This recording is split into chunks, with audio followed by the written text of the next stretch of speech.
भागवती कथा के 42वें खंड में प्रेम के स्वरूप का बखान करते हुए पूज्य प्रभुदत्त ब्रह्मचारी जी लिखते हैं, प्रेम मन के अनुकूल भाव है।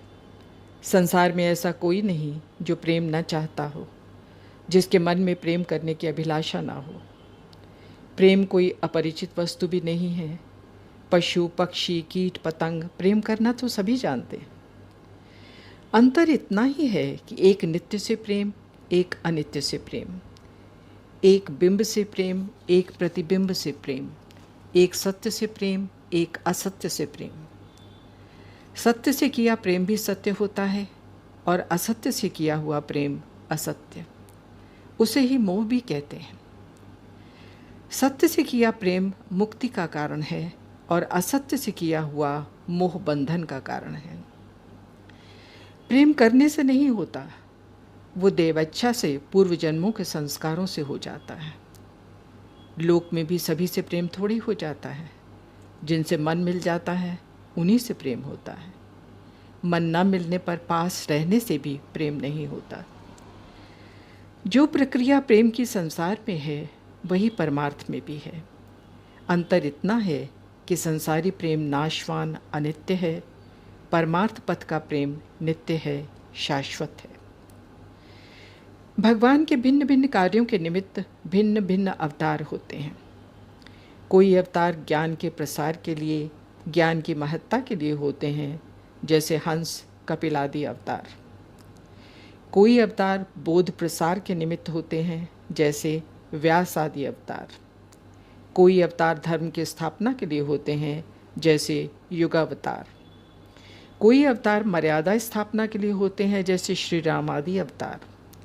किंतु श्री कृष्ण अवतार का एकमात्र उद्देश्य प्रेम का प्रसार है। श्री कृष्ण अवतार में जैसी प्रेम की उत्कर्ष लीलाएं दिखाई हैं, जैसी प्रेम की सुखदायिनी सरिता बहाई है, वैसी कहीं भी किसी भी अवतार में नहीं मिलेगी। इसीलिए ये अवतार परिपूर्णतम माना गया है। रासलीला प्रेम की पराकाष्ठा है। प्रेम की 3 अवस्थाएं हैं। पूर्वानुराग अंकुर है, मिलन हरा भरा पुष्पित पूर्ण वृक्ष है और वियोग उसका मधुरतम पका हुआ फल। पूर्वानुराग की पराकाष्ठा है दर्शन सुख, मिलने की पराकाष्ठा है रास विलास और विरह की पराकाष्ठा है दशमी दशा मृत्यु। वास्तव में तो प्रेम में कभी वियोग होता ही नहीं। नित्य संयोग का ही नाम तो प्रेम है। विरह एक मिलन की अवस्था विशेष है।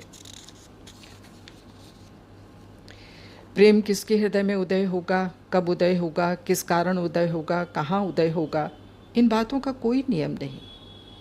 किसी के संबंध में सुनकर, पढ़कर या अन्य किसी के द्वारा परिचय पाकर हृदय में उसके प्रति आकर्षण उत्पन्न हो जाता है। जिसके प्रति आकर्षण होता है उसका नाम प्यारा लगने लगता है। किसी के मुख से उसकी चर्चा सुने, उसका किसी भी प्रसंग में नाम आ जाए तो सुनते ही अनुरागी चौंक उठता है। कान चाहते हैं हर पल उसी की चर्चा सुनने को मिले। प्रेम का स्वरूप है एक स्थिति में संतुष्ट न रहना। प्रेम नित्य नवीनता चाहता है। प्रेम प्रतिक्षण बढ़ने वाला होता है। प्रेम और मोह की यही पहचान है। किसी से मोह हुआ वो कुछ दिन में घट जाता है, टूट जाता है। मोह के क्षय का नाम ही मोक्ष है। ज्ञान होने पर मोह सभी का नाश हो जाता है, किंतु प्रेम तो बढ़ता ही जाता है। कहाँ तक बढ़ता है उसकी कोई सीमा ही नहीं, निस्सीम है, उसका कोई आर पार नहीं। बढ़ता ही जाता है, क्योंकि बढ़ते रहना ही उसका स्वभाव है, धर्म है, प्रकृति है। किंतु जिससे हम प्रेम करते हैं वो भी हमें चाहे ऐसा आवश्यक नहीं है, क्योंकि वो भी तो स्वतंत्र है। प्रेम को सदा एकांगी कहा गया है और अंधा भी। प्रेम किसी गुणों की अपेक्षा नहीं रखता। जो गुणों की अपेक्षा रखकर प्रेम होता है उसका नाम है श्रद्धा। किसी का बड़ा प्रभाव है, उसके प्रभाव को देखकर हमारी उस पर श्रद्धा हो गई। कोई बड़ा त्यागी है, तपस्वी है, सुंदर है, विद्वान है।